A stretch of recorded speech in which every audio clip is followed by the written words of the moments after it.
రాజకీయాల్లో ఉన్నప్పుడు ప్రత్యర్థుల మీద అదే పనిగా టార్గెటెడ్గా ఒక స్ట్రాటజీ ప్రకారం అటాక్ చేయాలి అనుకున్నప్పుడు కొన్ని లాజిక్స్ అండ్ ఫ్యాక్ట్స్ మిస్ కాకూడదు. ఈ మాట ఎందుకు చెప్తున్నాను తెలుసా? విద్యా వ్యవస్థ గురించి అసెంబ్లీలో మాట్లాడుతూ నారా లోకేష్ జగన్ మీద చేసిన కామెంట్లు చూస్తే పిల్లలు వేసుకునే బెల్ట్ పైన బ్యాగుల పైన మాజీ ముఖ్యమంత్రి గారి పేరు.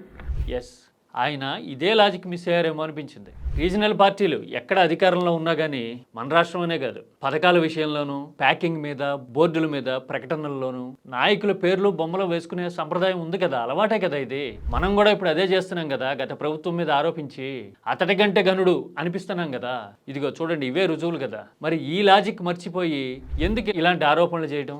ఎదుటి వాళ్ళ మీద మాట్లాడుతున్నప్పుడు టక్కున మనం చేస్తున్న కళ్ళ ముందు కనపడతాయి కదా. మరి ఈ లాజిక్ మిస్ అవ్వకూడదు కదా. ఇదే టాపిక్ మీద నరేంద్ర మోడీని ఒకసారి అడిగితే ఆయన ప్రధాని అయిన తర్వాతే అవును, రాష్ట్ర ప్రభుత్వాలకు నాయకత్వం వహించేటప్పుడు అలాగే ఉంటుంది, నేను గుజరాత్ ముఖ్యమంత్రిగా ఉండగా కూడా కేంద్ర పథకాలకి నా పేరే పెట్టుకునేవాడిని, అది స్టేట్ లెవెల్ ప్రాక్టీస్ అని చెప్పిన జ్ఞాపకం సొంత పార్టీ నాయకులతోనే. కావాలంటే వెరిఫై చేసుకోండి హిస్టరీ. ఆరోపణలు చేసేటప్పుడు లాజిక్ మిస్ కాకండి. Humble request.